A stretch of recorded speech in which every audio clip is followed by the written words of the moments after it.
Madam President, I'm Stan Anderson. I'll ask you a few questions about property taxes, or millage rates in particular, if I could, please. All right. As a candidate for the office of Mayor of Atlanta, campaigning out for the voters, the people that you meet, how will you explain to them the reasons for the recent millage rate increases? Thank you for the question, Mr. Anderson.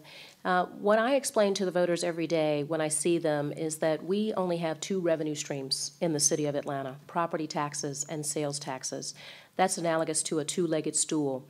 The property tax leg was ravaged by mortgage fraud, by foreclosures, and by property tax reassessments, and so that's a weak leg. The sales tax leg was ravaged by people losing their job, or the thought that they might lose their job, so they stopped spending money. It's a two-legged stool. It was never a strong business model. It was never one that would stand on its own. So what I tell people is, in order for us to deliver the municipal services that we needed to deliver in this economic environment, it was the option of absolute last resort, that we had no other choice in the short term but to raise property taxes. The next natural question is, and what will you do to ensure that hopefully we don't run into this problem again? And we can certainly discuss that. Okay. If elected mayor, can you lower the millage rate within the next 2 to 4 years?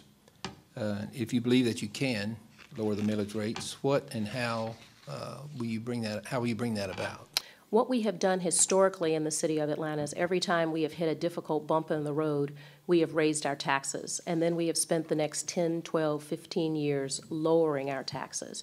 What I would tell you is, rather than repeat that vicious cycle and keep having the same mistakes and causing the same problems, that we look at our business model and try to refresh it and find a way to have it be more sustainable in the future. For me, that would be strengthening at least one of the legs that's on the stool now, property taxes and sales taxes, but more importantly, to add a third and a fourth leg so that the stool would stand on its own and we could spread our risk across the revenue streams that we expect to come inside the city. So what I would say, the way to reduce the millage rate is to have additional revenue come into the city, and I have been an advocate of collecting sales tax at the local level, like Alabama does, as opposed to at the state level. The state reports that they leave about $1 billion on the table when they collect the sales tax. These are not new taxes. These are taxes that are falling through the cracks, for lack of a better term. And I, for one, am an advocate of making sure that every tax dollar that's been invested in our city and in our state gets collected so that we can use them and use them well and not overburden our citizens with additional taxes. You mentioned sales tax and property tax. Given the fact that there have been some recent caps on property tax assessments imposed, assessments will not be able to increase.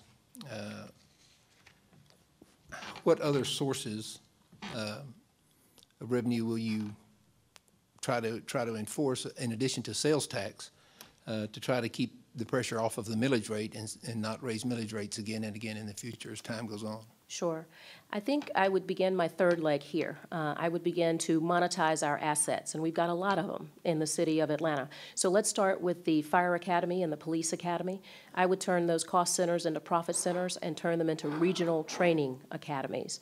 They could also be regional buying cooperatives so that we could reduce the expense of everything from tasers to dogs to guns to shoes. So that would be very helpful to all of us. We would make money in the city of Atlanta, but also save money or help our sister jurisdictions save money. So that would be very helpful. I would also look at naming our public spaces. I have had folks come to me recently and say, I want my name on a park. And I have said, really? How about $1 million? And I'll put your name on that park. Monetizing the Water Reclamation Center that we have in the city of Atlanta, that also could be a regional service that we offer.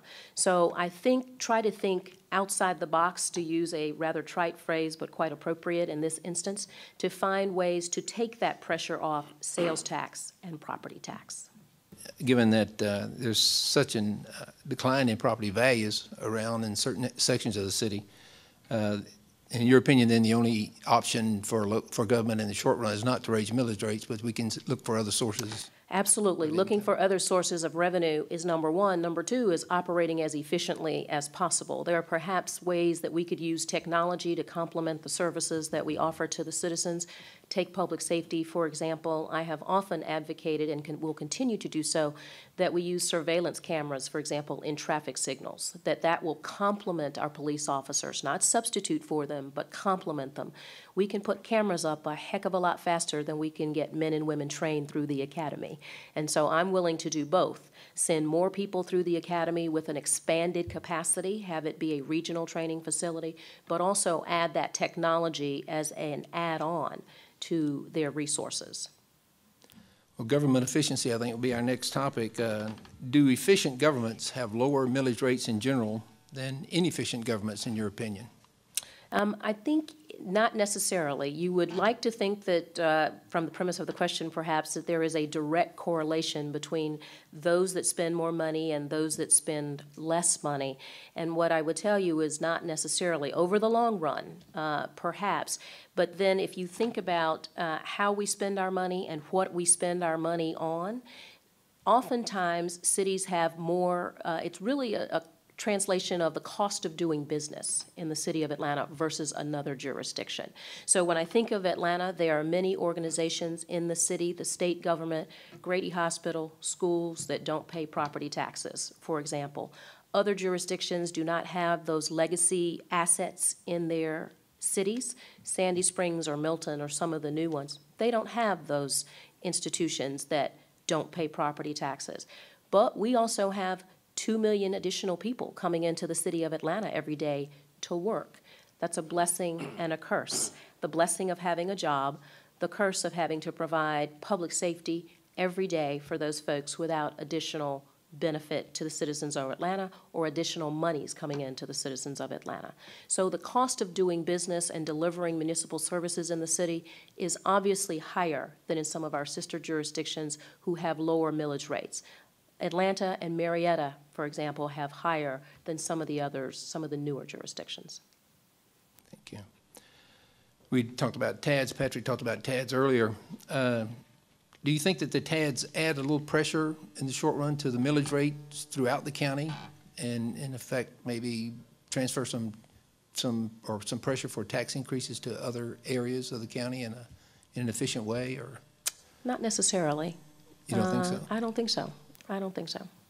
And other folks are starting to do TADs and starting to do exactly what Atlanta has done. We came out of the gate, frankly, later than some of our cities and fellow jurisdictions on the West Coast. You know, they've been doing TADs for 20 years. We are just getting into the TAD business. Chicago calls them tax increment finance districts, I believe. But we are just getting into this business in the last 5 to 8 years. So I don't think so, not necessarily. Others are following our lead. So if there was pressure, I don't think they'd do that. Very good. Well, those are the questions that I had for you. I appreciate your time. Thank you. Thank you very much. Thank you very much.